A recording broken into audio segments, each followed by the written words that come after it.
Jacques Bendellac, bonjour. Oui, bonjour. Et merci d'avoir accepté notre invitation cet après-midi sur Radio J. Vous êtes économiste, chercheur en sciences sociales à Jérusalem et vous publiez aux éditions du Cerf un essai intitulé Les années Netanyahou, le grand virage d'Israël.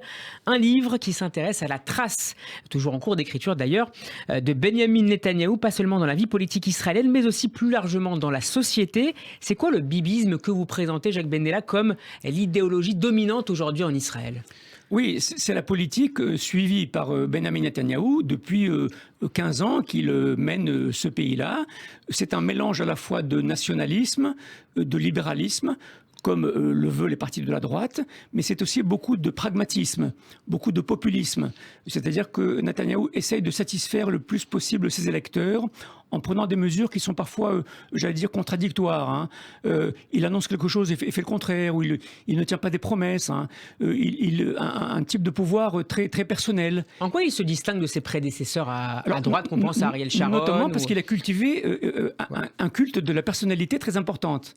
Il y a eu des premiers ministres du Likoud, Ariel Sharon, Yitzhak Shamir, Menachem Begin, mais ils n'ont pas laissé derrière eux une idéologie. Il n'y a pas de béguinisme, de sharonisme etc., ou même de rabbinisme pour parler de la gauche.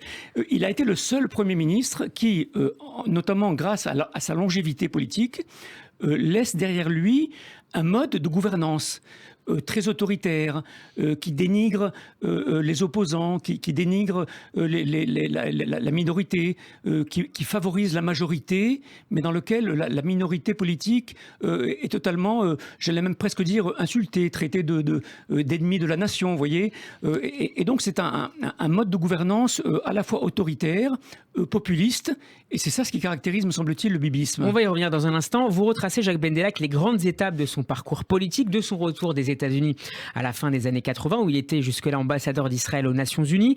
Un parcours marqué par des réussites électorales indéniables, en 96 d'abord, puis à partir de la fin des années 2000, et ce après une longue traversée du désert, suite à son échec en 99, d'abord face au travailliste Ehud Barak, puis face à son ennemi intime au sein du Likoud, Ariel Sharon. On a tout de même fini par le surnommer Bibi le magicien pour sa capacité à sortir de situations parfois extrêmement mal annoncées ou compliquées, alors que de nouvelles élections devraient avoir lieu a priori fin octobre, début novembre en Israël. Est-ce que vous diriez qu'il mérite toujours ce surnom ? Oui, certainement. Magicien, certainement, parce qu'il a toujours réussi à rebondir depuis 30 ans qu'il est dans les vies politiques, à partir et revenir. Donc, certainement, peut-être magicien est un terme un peu fort. Je dirais plutôt que c'est un bon communicant. C'est-à-dire quelqu'un qui sait bien parler, qui arrive à convaincre facilement ses partisans. C'était ça au départ, la révolution de Netanyahou à la fin des années 80, lorsqu'il arrive en Israël et qu'il essaye de conquérir le Likoud, en tout cas de gravir les marches. Exactement. Parti de rien, il arrive en Israël à la fin des années 80. Il avait davantage vécu aux États-Unis qu'en Israël, il faut bien le remarquer. Donc il arrive avec cette culture américaine, cet esprit américain, qu'il va petit à petit insuffler dans la société israélienne. Alors, à la fois sur le plan économique, puisque c'est lui qui va introduire, en tout cas approfondir le libéralisme économique, mais aussi sur le plan politique, notamment les relations avec les Palestiniens, avec les Américains. Alors vous estimez que le bibisme survivra à Benjamin Netanyahou sous quelle forme ? Parce qu'il va laisser des traces tellement profondes qu'il faudra plusieurs années avant que la société s'en passe. Par exemple, les inégalités sociales qui sont très fortes et qui ont été créées par le super-libéralisme de Netanyahou, les tensions intercommunautaires entre juifs et arabes, entre religieux et laïcs. Elles existaient avant Netanyahou quand même. Oui, mais il a quand même beaucoup axé, j'allais dire, sa gouvernance sur les divisions de la société israélienne. En fait, c'est là-dessus qu'il a maintenu son pouvoir, en divisant la société, c'est-à-dire en se débarrassant de ses opposants au sein du Likoud ou ailleurs, et en s'entourant uniquement de personnalités, de ministres, de partisans qui lui étaient très favorables, et donc, j'allais dire, en dénigrant les opposants. On n'a pas vu ni Begin ni Shamir traiter la gauche d'ennemi du peuple ou de traître à la nation. Alors ça, c'était quelque chose de très caractéristique de Netanyahou, qui dénigrait la minorité, alors que dans une démocratie, vous savez, la majorité et la minorité ont des droits comme dans toute démocratie.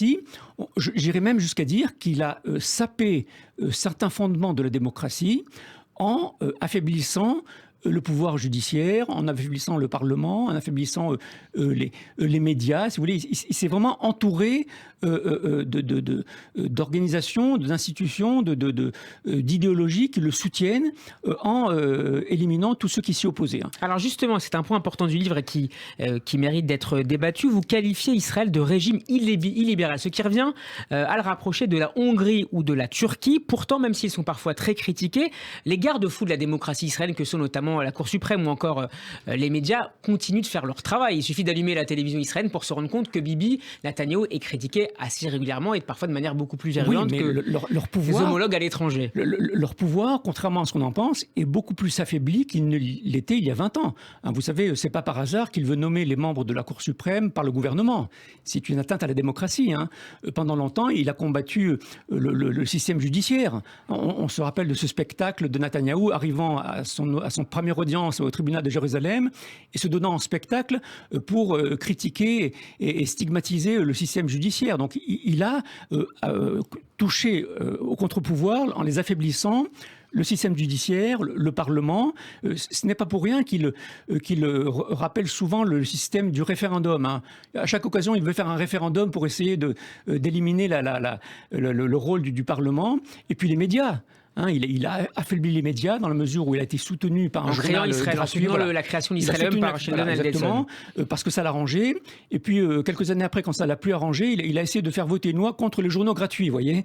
Donc, à la fois, il a fait quelque chose de son contraire en fonction des événements et des besoins du moment. Alors, Benjamin Netanyahou a assis son pouvoir, écrivez-vous, sur 5 piliers majeurs à l'origine de sa longévité historique, surpassant même celle du fondateur de l'État d'Israël, David Ben Gurion. Les deux premiers sont, dites-vous, l'alliance avec les États-Unis et le combat affiché contre une menace extérieure présentée comme existentielle, à savoir l'Iran. Arrêtons-nous, Jacques Bendelak, sur ce dernier point. Est-ce que vous ne pouvez pas porter à son crédit le fait d'avoir contribué à faire de la menace nucléaire iranienne une des questions majeures de l'agenda international ? Oui, il a sans doute remis à l'ordre du jour. Il ne l'a pas réglé, puisque apparemment l'Iran a continué de s'armer nucléairement et atteint aujourd'hui des niveaux d'armement qu'elle n'avait pas auparavant. Donc apparemment, ça n'a pas été une grande réussite. Ce que je voulais dire par là, c'est que contribuer à retarder l'échéance. Retarder, mais très légèrement. Bon, on ne va pas reprendre l'histoire, mais cette menace iranienne, ce que j'ai voulu dire, c'est que Netanyahou a brandi cette menace, non pas pour la faire disparaître, mais pour faire peur aux Israéliens. Pour faire peur aux Israéliens en brandissant des menaces. La menace iranienne, la menace palestinienne, la menace du coronavirus, pour ensuite se présenter comme le sauveur de la nation.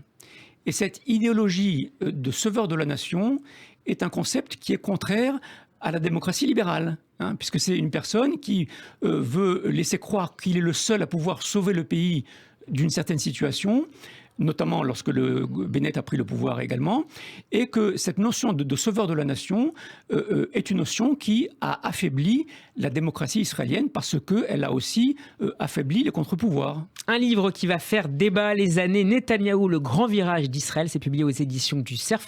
Merci beaucoup Jacques Bendelak d'être venu nous le présenter à ce micro. Interview à retrouver en podcast sur radioj.fr et en vidéo sur notre page YouTube. Bon retour en Israël. Merci. Et à très bientôt sur Radio J. Radio J.